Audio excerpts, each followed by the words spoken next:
Começa agora o Rede TV News, com Boris Casoy e Amanda Klein. Boa noite. Olá, boa noite. O ministro da Segurança Pública, Raul Jungmann, anuncia as primeiras medidas e descarta intervenção federal em outros estados. Jungmann quer reforçar o combate à corrupção com mais 20 delegados na equipe da Polícia Federal. E você vai ver também.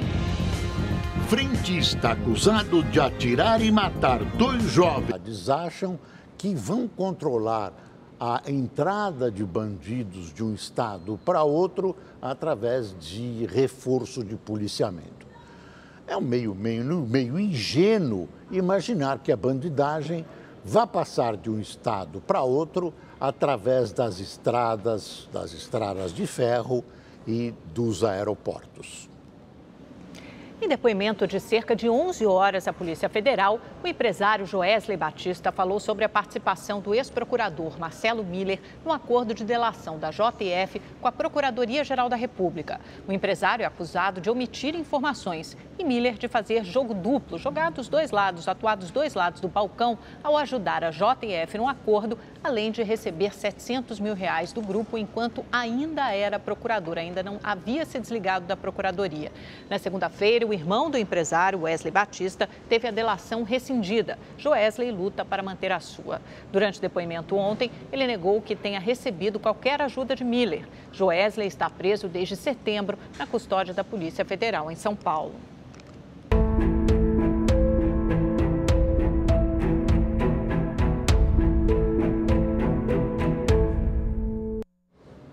Com a chegada de mais de 40 mil venezuelanos a Boa Vista, em Roraima, nos últimos anos, os índices de criminalidade aumentaram.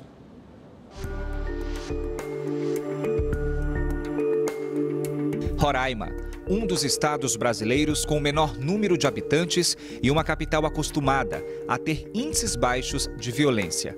Só que essa realidade mudou há alguns anos. As câmeras de segurança de uma loja de roupas registram o momento em que um grupo de venezuelanos rouba o local. Cenas como estas são cada vez mais comuns em Boa Vista. A maioria dos crimes é para manter necessidades básicas de sobrevivência. Geralmente são produtos alimentícios e alguns produtos de higiene.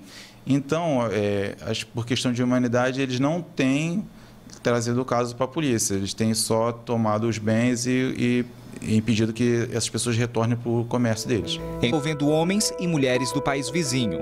Em 2017, houve um crescimento significativo.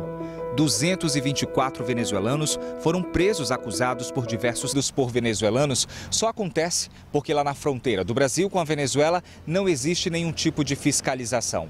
Mesmo assim, quem continua matando aqui no estado são os brasileiros. Em 2017, apenas um assassinato praticado por venezuelano foi registrado em todo o estado. Uma chacina deixou 3 homens mortos em Guarulhos, na Grande São Paulo. No asfalto, as marcas dos assassinatos ainda assustam.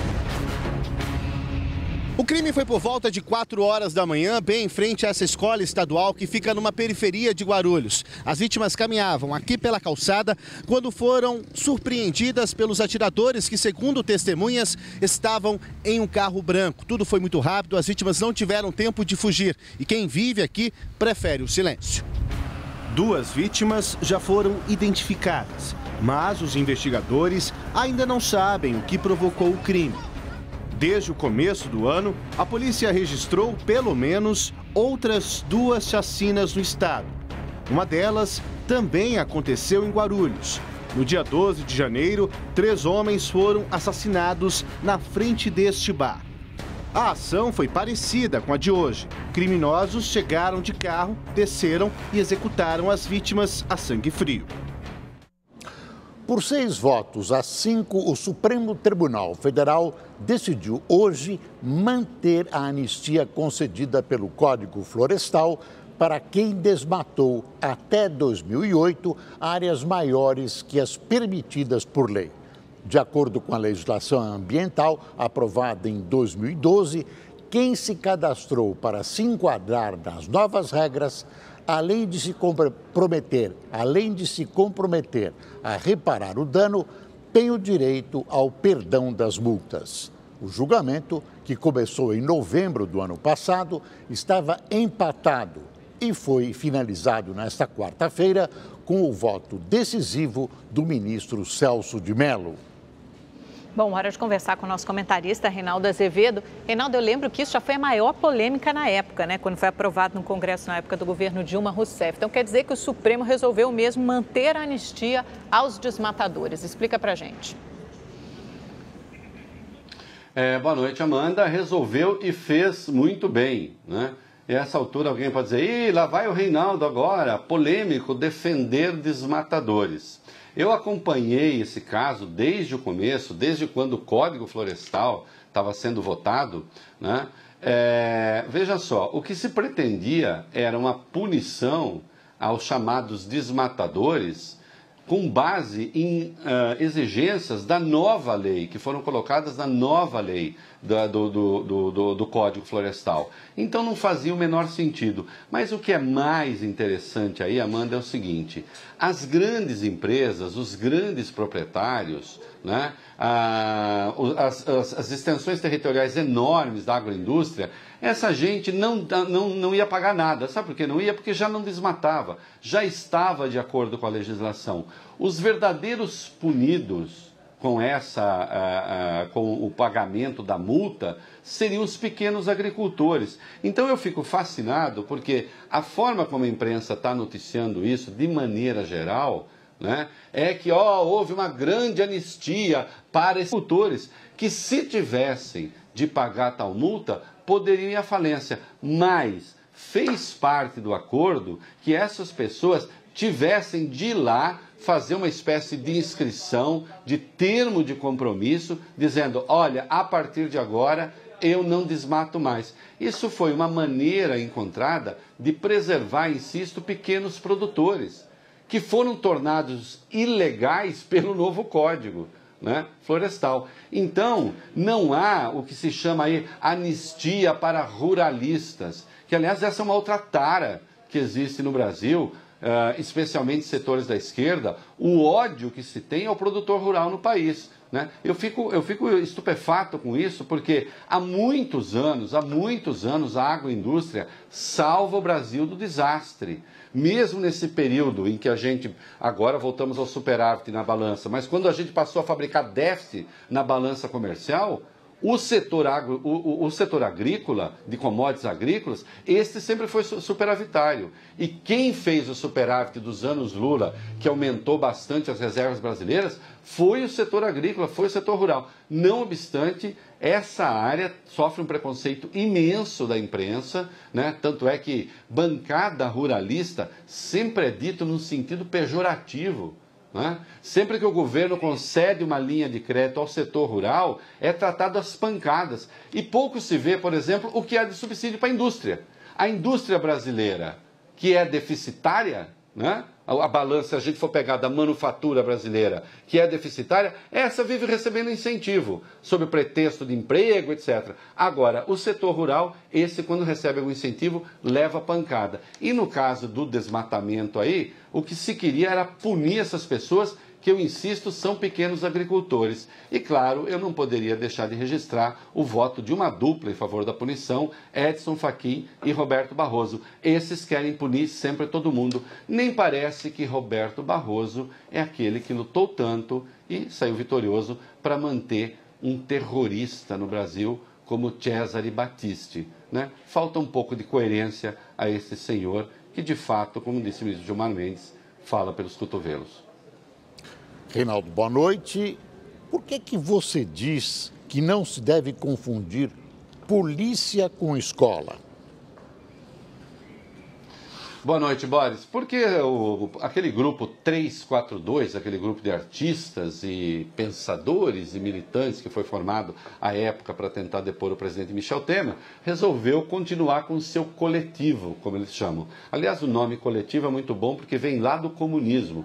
Talvez essa gente ache que o comunismo não matou bastante, então eles, em homenagem ao comunismo, chamam o que fazem de coletivo. Esse coletivo 342 fez um vídeo absolutamente falso, absolutamente mistificador, cheio de inverdades sobre a intervenção federal no Rio. E a máxima da turma ali é o seguinte, que a maneira, Boris, de resolver o problema da violência é construir escolas, é acabar com a desigualdade social, etc.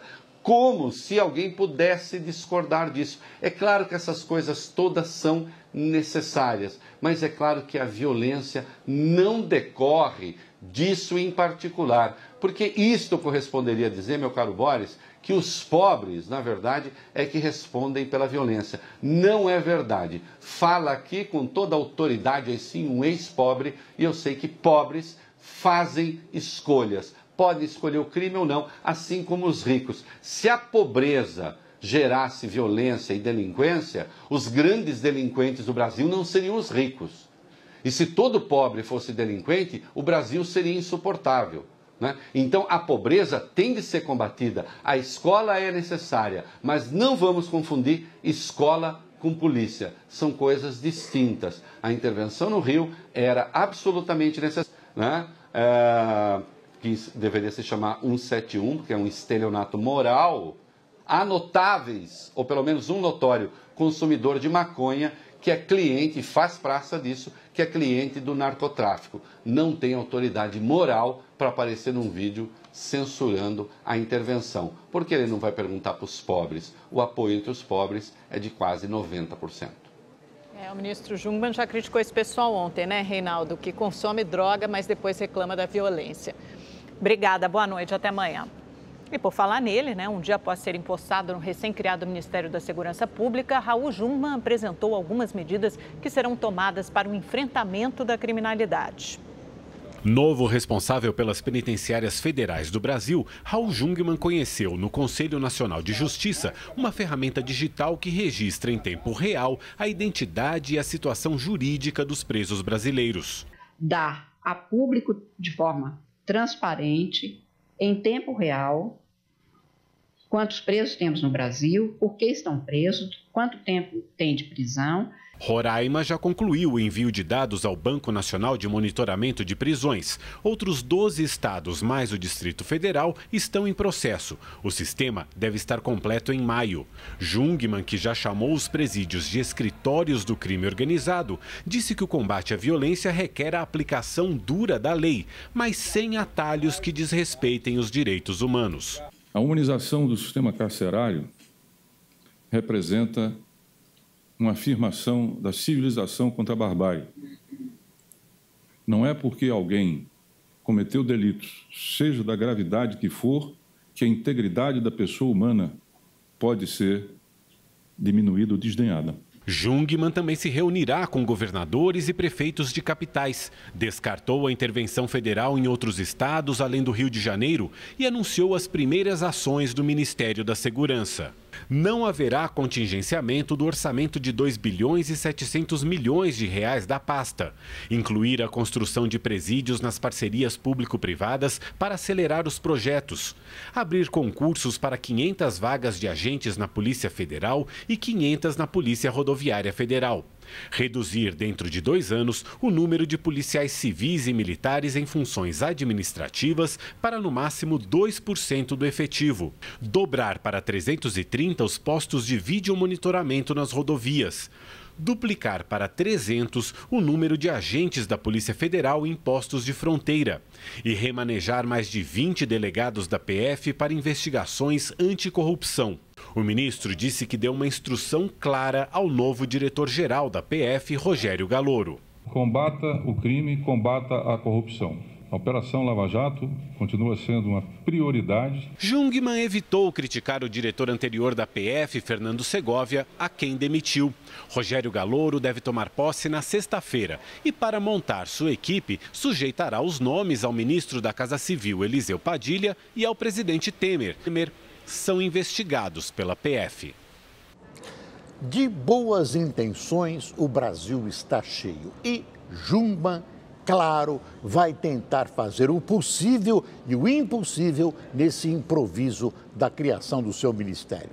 Daí até conseguir, são outros 500. A verdade é que a situação das polícias em quase todo o país é de penúria, mesmo em São Paulo, onde há resultados positivos no combate ao crime.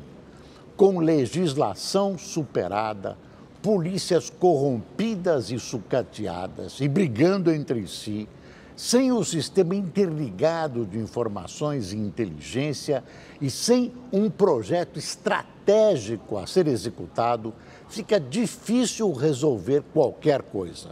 Por falta de verbas e tropas, os demais estados vão ficar chupando o dedo. O Superior Tribunal de Justiça adiou para a próxima terça-feira o julgamento de um habeas corpus do ex-presidente Lula. O pedido de habeas corpus da defesa seria julgado amanhã.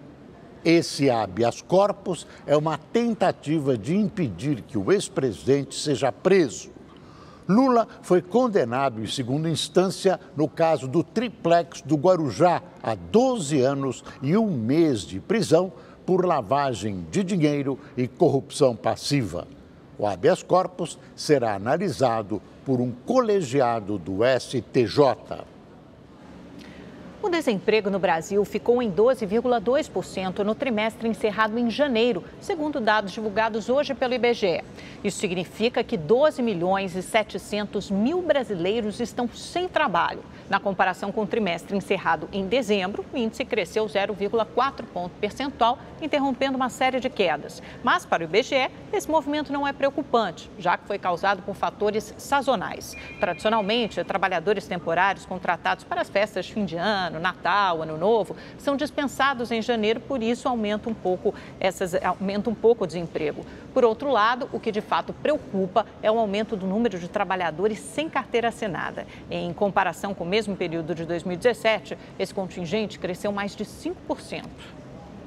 O setor público consolidado registrou superávit primário de quase 47 bilhões de reais em janeiro. É o maior desde o início da série histórica em 2001. O resultado não inclui o pagamento dos juros da dívida pública. O setor público consolidado engloba as contas do governo federal, estados, municípios e empresas estatais. Em 2018, o setor está autorizado a registrar déficit primário de até 161 bilhões e 300 milhões de reais. A economia e as contas estão melhorando, mas a reforma da Previdência continua sendo altamente necessária, embora o governo queira mudar de assunto. Vai ser o primeiro e grande abacaxi do novo presidente da República a ser eleito em outubro. Foi encontrado no início da noite o corpo do menino Matheus, de 11 anos. Ele desapareceu na última segunda-feira após cair em um córrego na zona leste de São Paulo durante uma chuva muito forte aqui na cidade. Quem acompanha o caso é a repórter Estela Freitas. Notícia triste, né, Estela? Essa procura durou esses últimos dias e agora finalmente foi encontrado o corpo desse menino Matheus, de 11 anos. Conta pra gente onde esse corpo foi encontrado. Boa noite, Amanda. Boa noite a todos. O corpo do Matheus foi encontrado perto da barragem do Rio Tietê, na margem do rio, na região de Pirapora do Bom Jesus, que é um município da região metropolitana de São Paulo. Foi uma pessoa que avistou o corpo já boiando, ligou para os bombeiros que foram correndo para lá fazer o resgate. Foram 2 dias intensos de trabalho, de busca, e agora o corpo vai ser levado para o IML da região para a família fazer o reconhecimento. O garoto de 11 anos desapareceu na última segunda-feira à tarde, quando jogava bola com os amigos perto de onde morava, na zona leste da capital paulista. Os amigos conversaram ontem com a nossa reportagem, disseram que eles estavam brincando de bola, a bola foi para perto do córrego. Matheus, então, foi buscar a bola, acabou escorregando e caiu no córrego. No dia, chovia muito, então a altura do córrego estava em cerca de 3 metros. E isso facilitou com que a correnteza levasse o corpo do menino Matheus por cerca de 60 quilômetros de onde ele caiu para onde ele foi encontrado hoje. A família, claro, está super abalada e não quis conversar com a imprensa. Estela Freitas, ao vivo de São Paulo, para o Rede TV News. O ex-deputado do Paraná, Carli Filho, foi condenado pelas mortes de 2 jovens em um acidente de trânsito em Curitiba. Isso aconteceu há 9 anos. Luiz Fernando Ribas Carli Filho foi condenado a 9 anos e 4 meses em regime fechado por duplo homicídio com dolo eventual por assumir o risco de matar ao dirigir em alta velocidade e embriagado. O ex-deputado não será preso imediatamente e pode recorrer em liberdade. Quando falou ao júri, Carli Filho assumiu a culpa. Eu errei, eu bebi e eu dirigi. Eu nunca fiz graça na minha vida e não teria que estar fazendo raça nessa noite. E eu quero dizer aqui, para quem vai me julgar, para quem está me ouvindo, eu sou culpado. Eu assumo minha parcela de culpa em tudo que aconteceu. Mas eu jamais tive intenção de matar alguém naquela noite. Em agosto de 2009, o carro de Carli Filho praticamente decolou e caiu em cima do veículo em que estavam Gilmar Rafael Yaretz, de 26 anos, e Carlos Murilo de Almeida, de 20. Os 2 morreram na hora. O Brasil precisa mudar comportamento no trânsito. Não é possível que a gente enterre nossos filhos todos os dias. E que por isso mesmo a justiça está compreendendo. Essas vidas não voltam mais. O frentista acusado de atirar e matar 2 jovens durante uma briga em um posto de combustíveis em São Paulo se apresentou à polícia. Ele vai responder em liberdade pelas mortes. O homem que nas imagens do posto aparece correndo na direção das vítimas e atirando várias vezes diz que só fez isso para se defender. No depoimento ao delegado Roberto Krasovic, o frentista alegou ainda que comprou o revólver calibre 38 e levava de vez em quando ao trabalho porque teria sofrido ameaças. Mas diz que depois do crime se livrou da arma. O homem de 47 anos se apresentou neste DP na Zona Oeste de São Paulo quase 20 dias depois das mortes, mas a polícia só divulgou hoje. O delegado chegou a pedir a prisão temporária de Manuel Silva, mas a medida foi retirada pela Justiça menos de uma semana depois dos homicídios. É que o promotor do caso entendeu que o acusado agiu em legítima defesa e deve responder aos crimes em liberdade. Por isso, mesmo depois de vir à delegacia e confessar que matou os 2 jovens, o frentista foi liberado e voltou para a rua. A confusão aconteceu no começo de fevereiro num posto de combustíveis na zona oeste da capital. As imagens do circuito de segurança mostram a turma de amigos chegando de um bloco de carnaval. A discussão começa por causa do uso dos banheiros e o bate-boca logo vira pancadaria. O frentista Manuel Silva primeiro usa uma barra de ferro. De repente ele some da imagem e quando reaparece já está atirando na direção das vítimas. Os disparos mataram João Batista de Moura da Silva, de 30 anos, e Bruno Gomes de Souza, de 31. Um terceiro homem ainda foi atingido na barriga, mas sobreviveu. A polícia espera o resultado de laudos do IML e de perícias no posto, antes de encerrar o inquérito.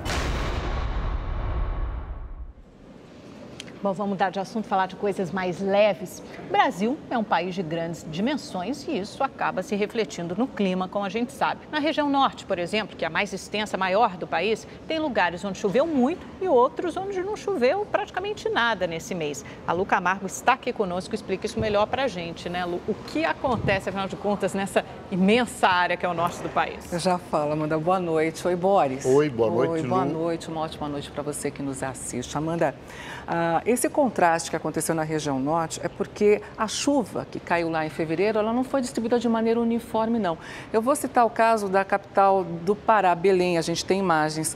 Na cidade, esse mês de fevereiro foi o mais chuvoso em 38 anos. Choveu cerca de 55% acima do esperado. Em contrapartida, em Roraima, a chuva, além de ser abaixo do esperado, além de chover abaixo do esperado, o número de queimadas aumentou 320% em relação a fevereiro do ano passado. Aí não dá, né? Esse é o contraste. Vamos dar uma olhadinha no mapa de amanhã, porque, olha só, ainda não vai chover no norte de Roraima e também não chove em boa parte do Tocantins. No mais, ocorrem pancadas de chuva assim. No nordeste do país, a chuva vai atingir a faixa norte da região e o litoral leste todo, praticamente, vai ter chuva a qualquer hora do dia. Já no centro-oeste, nada de chuva no norte de Goiás, só lá também. No Sudeste, há previsão de pancadas de chuva para quase toda a região, menos no norte de Minas e parte do litoral capixaba. E já que a gente está na região Sudeste, vamos chamar o temporino? Cadê o temporino? Porque amanhã o Rio de Janeiro comemora 453 anos. A gente sabe que a capital fluminense está passando por um momento delicado, mas a gente não podia deixar de prestar a nossa homenagem a vocês, cariocas. Vamos voltar para o mapa? Sul do país. Por lá, nada de chuva, apenas na região da Campanha Gaúcha e no Sul Gaúcho também. Olhar agora as temperaturas, porque o dia vai começar com 22 graus em Palmas e também aqui em Campo Grande. À tarde vai fazer calor de 35 graus em Boa Vista e 34 aqui em Cuiabá. Vou chamar a atenção de vocês para um próximo mapa. Olha só, atenção para essa área litorânea entre Amapá e a Paraíba, porque hoje à noite as ondas já vão começar a ficar um pouquinho mais intensas, um pouquinho maiores, mas entre a noite de amanhã e a madrugada de sexta-feira, as ondas vão chegar até 4 metros de altura nessa região. Por quê? Isso é o reflexo dos ciclones, intensos ciclones que estão passando lá no Atlântico Norte, na altura de Portugal. E falando em Portugal, eu vou aproveitar para falar da onda de frio lá na Europa, porque em 4 dias, 41 pessoas morreram no continente por causa das baixas temperaturas. Quem tem as informações é a correspondente em Londres, Érica Abreu.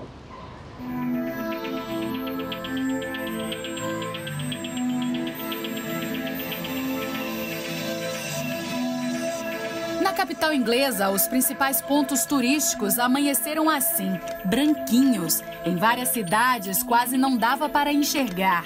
Quem pôde, aproveitou para praticar esqui na rua de casa mesmo.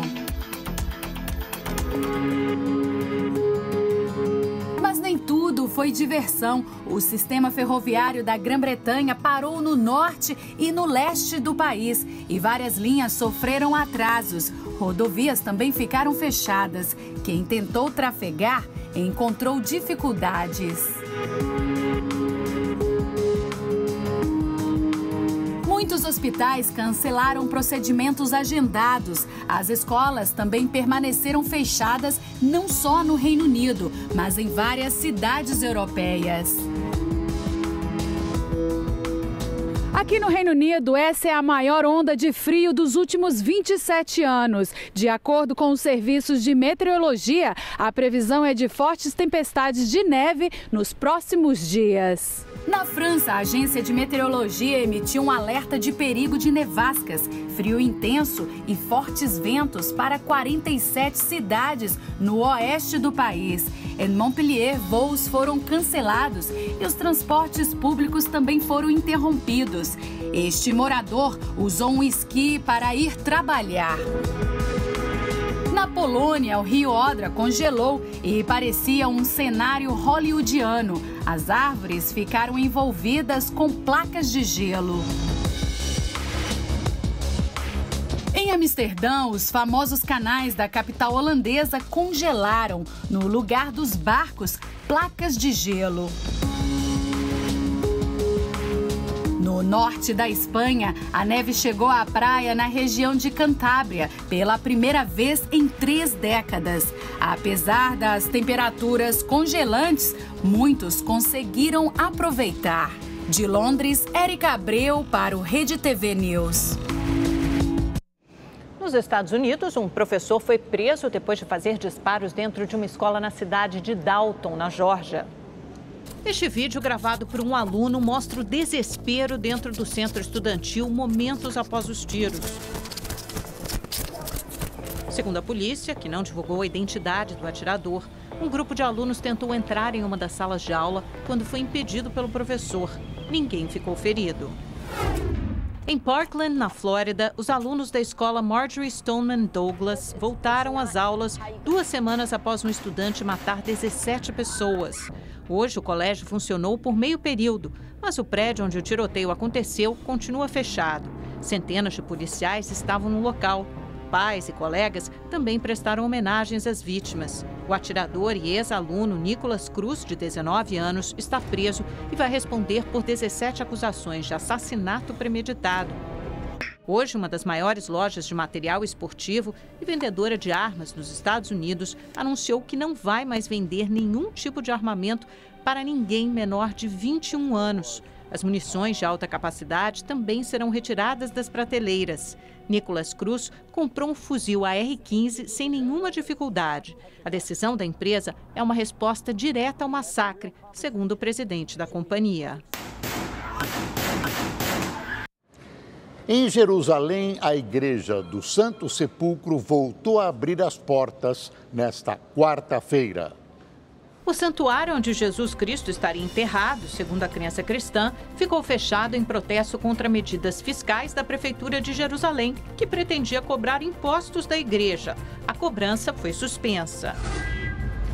Mesmo após o anúncio de um cessar-fogo em Guta Oriental, na Síria, ainda é possível ver bombardeios aéreos feitos pelo regime do presidente Bashar al-Assad contra a região controlada pelos rebeldes. Apesar dos comboios humanitários com médicos e ambulâncias estarem em uma das entradas no leste de Guta, nenhuma ajuda chegou ao local. Em 10 dias, mais de 600 pessoas morreram e cerca de 2.500 estão feridas.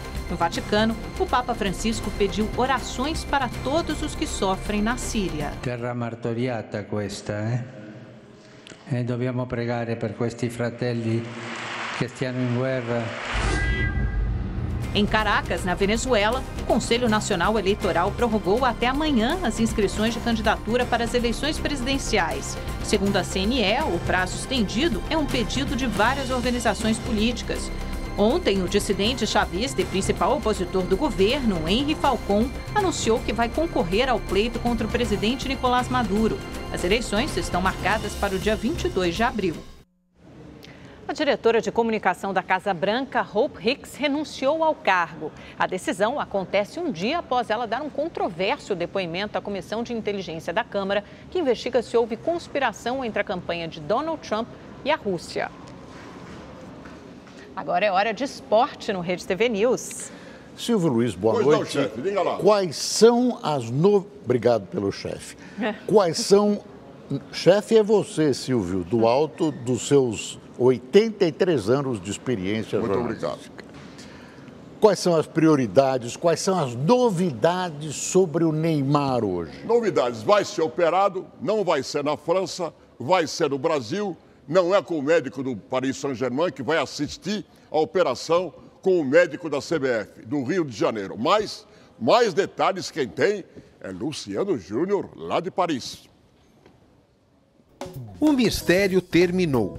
Neymar será operado neste final de semana no Brasil para corrigir a fissura no quinto metatarso do pé direito. O site oficial do Paris Saint-Germain confirmou a informação. Quem irá comandar a cirurgia será o técnico da seleção brasileira, Rodrigo Lasmar. Ele será acompanhado pelo médico francês Gerard Saillant como representante do PSG. A contusão é semelhante à que teve Gabriel Jesus no ano passado. O atacante do Manchester City, na época, ficou de molho mais de 2 meses, mas voltou bem. A expectativa é que Neymar retorne aos gramados em maio. O que a CBF e o torcedor brasileiro querem saber, na verdade, é em que situação estará Neymar para disputar a Copa do Mundo da Rússia. Estará ele 100%? Aliás, esse assunto, contusões na seleção brasileira antes de um Mundial, é um assunto que nós já estamos acostumados a ouvir. Isso vem do tempo de Pelé, que em 1958, quando tinha apenas 17 anos, se machucou às vésperas do Mundial da Suécia. Só entrou no 3º jogo e aí deu no que deu. O mundo se curvou ao rei. Em 66, Pelé também teve problemas. Se machucou contra a Hungria e não jogou contra Portugal. Fomos eliminados da Copa. Já na década de 80, Zico foi ao Mundial do México machucado. Se recuperou durante a competição e só entrou em campo contra os franceses. O Brasil perdeu e não pôde aproveitar do talento do Galinho. Romário foi outro que sofreu com lesões antes de mundiais. Em 1990, sofreu uma fratura no pé. Jogou apenas meio tempo daquela Copa. Em 98, foi cortado por causa de um problema da coxa. E quem não lembra da luta de Ronaldo para estar em 2002? Foram 16 meses de recuperação para tratar de uma contusão no joelho. Ele nem jogou as eliminatórias. Em compensação, a aposta no fenômeno deu certo e ele foi fundamental na conquista do Penta. Que a história se repita com Neymar. De Paris, Luciano Júnior para o Rede TV News. Tem bola rolando. No Morumbi, o São Paulo ganha por 2-0 e já perdeu um pênalti. Tá bem a coisa lá, hein? Às 21h30, Atlético Paranaense e Ceará. Figueirense e Atlético de Minas Gerais também às 21h30. E agora a Libertadores, Milionário e Corinthians em El Campinha, em Bogotá, às 21h45. E o Flamengo, sem público, joga com o River Plate no Engenhão também às 21h45. Cruzeiro e Grêmio decepcionaram. O Grêmio martelou e conseguiu esse gol sofrido do Maicon no jogo contra o Defensor lá no Uruguai. O empate veio logo depois de um vacilo enorme da zaga tricolor. Olha só o tempo que o Maloeja teve para posicionar, mirar e cabecear sozinho para empatar a partida. O campeonato começou, o meu time estava de férias. É lógico que a gente tá devendo, mas está devendo no sentido que somente na sequência dos jogos a gente vai atingir aquele nível que a gente vinha jogando no passado, hein? Enquanto isso, o Cruzeiro sofreu e como sofreu lá na Argentina contra o Racing. E vai sonhar ainda com esse aí, ó. Um tal de Lautaro Martínez, de apenas 20 anos. Ele quem abriu o placar para os argentinos. Aí o Egídio cruzou e Arrascaeta empatou para o time celeste. Depois de jogada ensaiada, ele mesmo, Lautaro Martínez, botou o Racing na frente. E de novo, novamente, mais uma vez, Lautaro Martínez fez o terceiro dos irmãos. Robinho até diminuiu com este golaço de falta. Mas, Lautaro...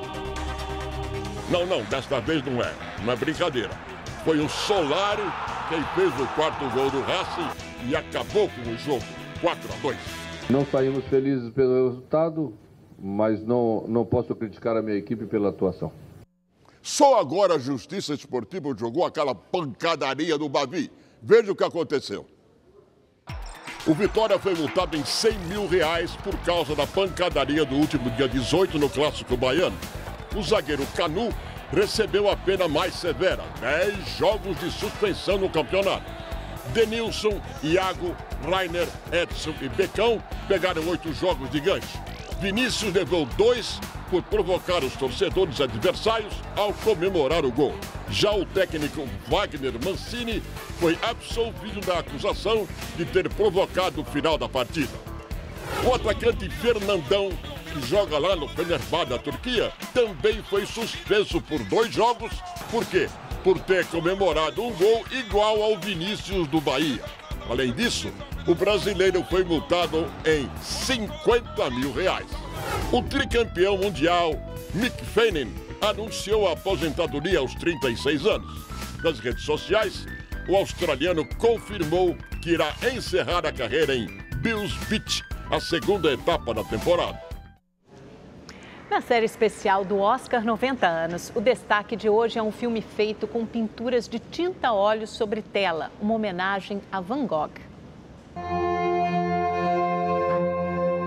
Uma obra feita para ser exibida no cinema e que também poderia ser exposta em museus ou galerias de arte.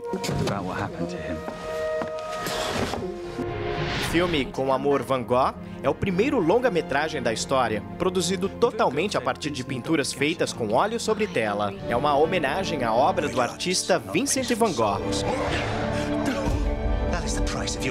Cerca de 100 artistas plásticos de diversos países trabalharam no projeto, que demorou mais de 6 anos para ser concluído. Foram pintadas 1.000 telas, que foram reproduzidas com pequenas alterações em 65 mil quadros, todos feitos com a mesma técnica impressionista usada por Van Gogh.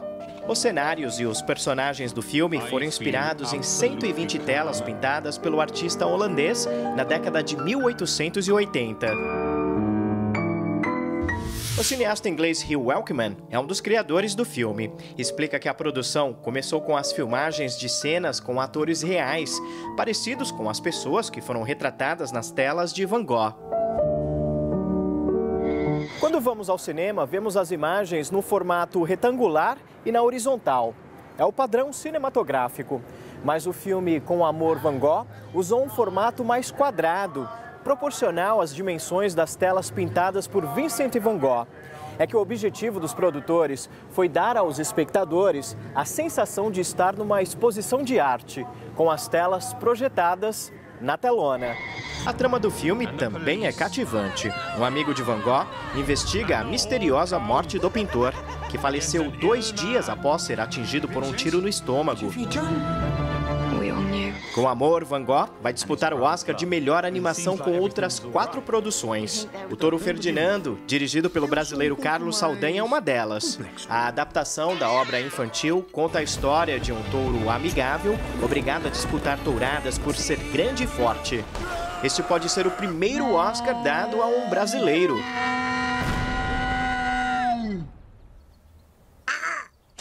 A disputa da estatueta dourada conta ainda com o poderoso chefinho. Sabe falar? Gugu Dada. O comovente The Breadwinner, inspirado no livro de mesmo nome e que mostra o difícil cotidiano de uma família que vive na capital do Afeganistão, controlada pelo grupo terrorista Talibã. E o grande favorito, Viva! A Vida é uma Festa, que custou o equivalente a 600 milhões de reais para ser produzido. Ambientado no México, em um dos feriados mais importantes do país, o Dia dos Mortos, ele fala sobre o sentido da vida e o impacto da música na vida de um jovem menino. Aborda também a riquíssima cultura mexicana de um jeito nunca visto antes. Fomos para o México, visitamos famílias, cemitérios, grandes cidades e pequenas vilas. Tudo para ter uma ampla visão de como o Dia dos Mortos é celebrado. Na reportagem especial de amanhã, você vai entender porque o longa 3 Anúncios para um Crime é o favorito ao principal prêmio do Oscar, o de melhor filme do ano. Fábio Borges, de Los Angeles, para o Rede TV News. Uma comissão do Ministério da Saúde investiga 11 pacientes de Belo Horizonte que tomaram a vacina contra a febre amarela e pegaram a doença. O Rede TV News volta já. Uma comissão do Ministério da Saúde investiga o que pode ter acontecido com 11 pacientes de Belo Horizonte que tomaram a vacina contra a febre amarela e, mesmo assim, ficaram doentes. Rodrigo Bastos é médico e professor da Universidade Federal de Minas. Internado em Belo Horizonte, precisou passar por um transplante de fígado e ontem um exame confirmou que ele está com febre amarela. Nas redes sociais, amigos do professor alertaram que ele teria contraído a doença mesmo vacinado. Para a Secretaria de Saúde, não há comprovação se ele era mesmo imunizado. 7 homens e 4 mulheres relataram que já tinham tomado a vacina contra a febre amarela, mas mesmo assim tiveram a doença confirmada por exames. Uma comissão do Ministério da Saúde investiga esses 11 pacientes que têm entre 7 e 47 anos de idade. Todos esses pacientes foram vacinados em campanhas passadas. Especialistas levantam a hipótese de lotes da vacina terem perdido a potência de imunização devido a problemas de armazenamento. Em média, 2% das pessoas vacinadas não conseguem a sua imunização. Então, eventualmente, essas pessoas, num universo de milhões, poderiam representar esse percentual pequeno da população que não reage, vamos assim dizer, à vacina. Atualmente, o Brasil segue a recomendação da Organização Mundial de Saúde de aplicar uma dose única da vacina, que seria válida por toda a vida. Anteriormente, os imunizados deveriam fazer um reforço da vacina a cada 10 anos. Entre dezembro e fevereiro, 96 pessoas morreram de febre amarela em Minas Gerais. Depois do intervalo, você vai ver como fazer exercícios físicos e, ao mesmo tempo, cuidar do bebê. O Rede TV News volta já já. Manter a forma depois da gravidez é um desafio para muitas mulheres. Pensando nisso, academias de São Paulo facilitaram a nossa vida. Oferecem a prática de atividades físicas junto com os próprios bebês. Enquanto a mamãe Júlia treina, o pequeno Noah no colo do papai só observa. A Júlia começou a treinar ainda na gravidez e agora continua para manter a forma. Isso só é possível porque aqui a mãe pode cuidar do bebê e malhar ao mesmo tempo. A gente às vezes fica 1h30, 1h40, para o exercício, amamenta, né? Que bebê é assim, é a hora dele. Os exercícios que a Júlia pratica são desenvolvidos especialmente para as mulheres que acabaram de ter filhos. A gente tem conseguido grandes resultados, as mães estão muito satisfeitas com o corpo que elas conseguem recuperar. Conciliar a rotina da maternidade com a prática de atividades físicas parece um desafio impossível para muitas mulheres. Mas para essas mães aqui, ó, não é não.